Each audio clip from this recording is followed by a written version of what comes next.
امیر شریعت کے انتخاب کو لے کر جو حالات سامنے آ رہے ہیں، اس تعلق سے آپ کیا کہیں گے؟ دیکھیے، اس وقت جو ہے امیر شریعت کے انتخاب کے تعلق سے جو 2 تاریخوں کا اعلان ہوا ہے، تضاد پیدا ہوا ہے۔ اس تضاد کو ختم کرنے کے لیے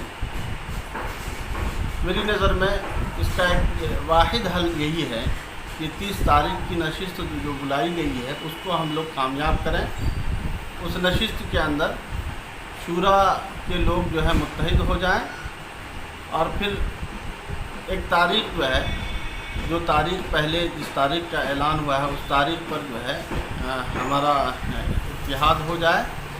ورنہ بہت افسوس کی بات ہوگی کہ ایک شعر میں کہا گیا ہے کہ وقت پر کافی تھا قطرہ ابر خوش اندام کا، جل گیا جب کھیت برسا مہ تو کس کام کا۔ نہایت ہی خطرناک حالات کا سامنا ہو سکتا ہے، اور یہ عمارت ٹوٹ اور جو ہے بکھراؤ کا شکار ہو سکتی ہے۔ ابھی ہوش کا ناخن لینا چاہیے ہم لوگوں کو۔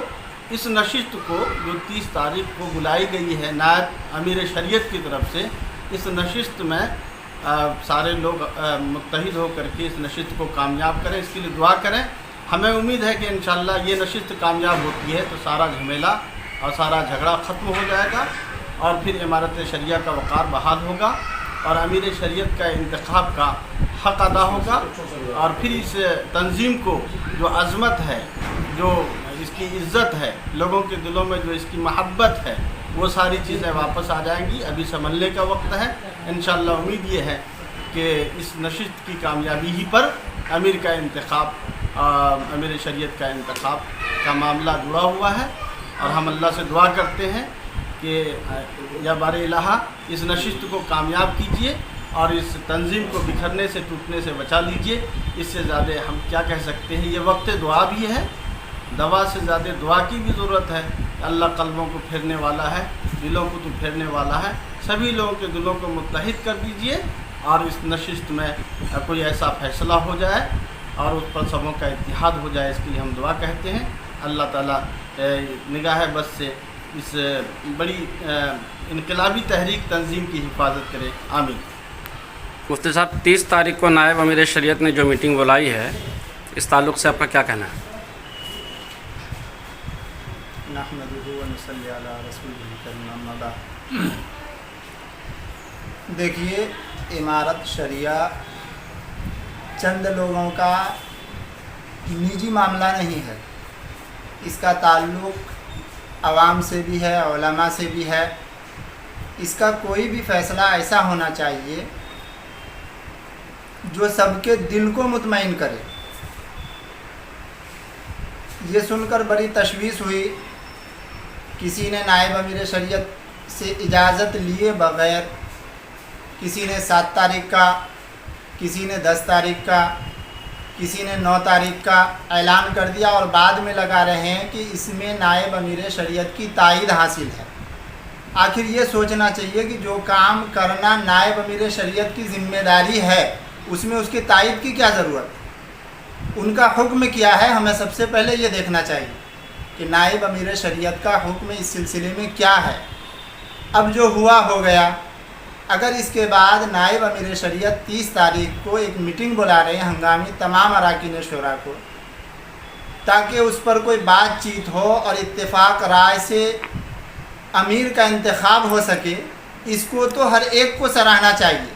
اس میں کسی طرح سے کوئی اشکال کرنا، کوئی بات نکالنا، اس پر تنقید کرنا، ہر ایک آدمی سنجیدہ سے سوچ سکتا ہے، اپنی سنجیدگی سے سوچے کہ اس میں ہم کس مدعے سے اعتراض کر رہے ہیں۔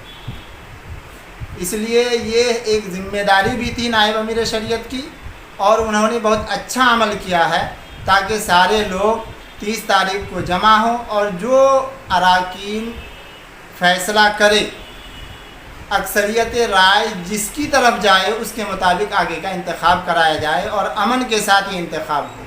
ہم سب کی خواہش یہی ہے، اور امت کو جوڑنے کی فکر ہر ایک کو کرنی چاہیے۔ ہمیں تمام علماء برادری سے ایک اپیل ہے کہ ایسا کوئی کام نہ کریں کہ عام جنتا ہم پر ہنسے کہ ملک کے ایسے حالات ہیں، عام طور پر حکومت اور حکومت کی تنظیمیں ہمارے لیے کیا کیا کام کر رہی ہے، اور ایک ادارے کے لیے ہم لوگ آپس میں اس طرح الجھ جائیں۔ اللہ تعالیٰ ہم تمام کو صحیح سوچ عطا فرمائے، اور جو بڑے لوگ ہیں، جو اصولی بات ہے اس کے مطابق چلتے ہوئے اس کام کو کرنے کی توفیق دے۔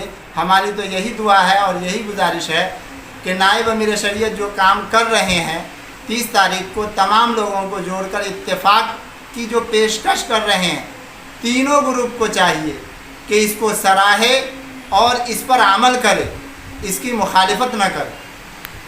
خصوصاً جو لوگ امادت شریعہ میں کسی عہدے پر ہیں، آفس سے جڑے ہوئے ہیں، ان کی خاص ذمہ داری بنتی ہے کہ نائب امیر شریعت کے کام میں تعاون کریں، اور انتخاب کا جو معاملہ ہو رہا ہے اس کو اچھی طریقے سے انجام تک پہنچائیں۔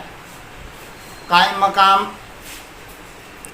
ناظم صاحب ہو یا دوسرے اراکین ہو، ہر ایک کی ذمہ داری ہے کہ نائب امیر شریعت کے کام میں تعاون کریں، اور جو ایک ذمہ داری نائب امیر شریعت کے کاندھے پر ہوتی ہے، صاف و شفاف انتخاب، اس میں ان کی مدد کریں، ان کے ساتھ شریک ہو کر اس کام کو آخر تک پہنچائیں۔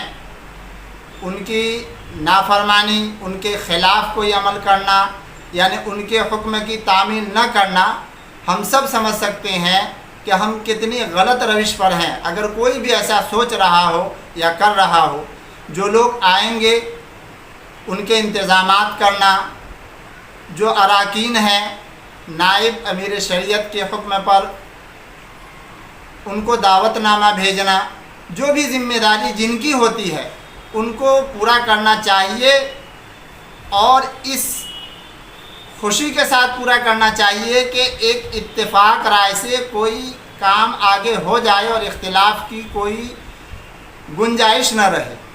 بس یہی بات ہم وہاں کے نظماء کو اور کارکنان کو بھی کہنا چاہتے ہیں کہ جو مہمان وہاں آئیں گے ان کے ساتھ مہمانانہ برتاؤ ہو، جو اراکین وہاں آئیں گے ان کے ساتھ اچھا برتاؤ کیا جائے، جو باتیں اب تک پھیلی ہے، جو ناخوشگوار حالات پیش آئے ہیں، یہ دوبارہ پیش نہ آئے۔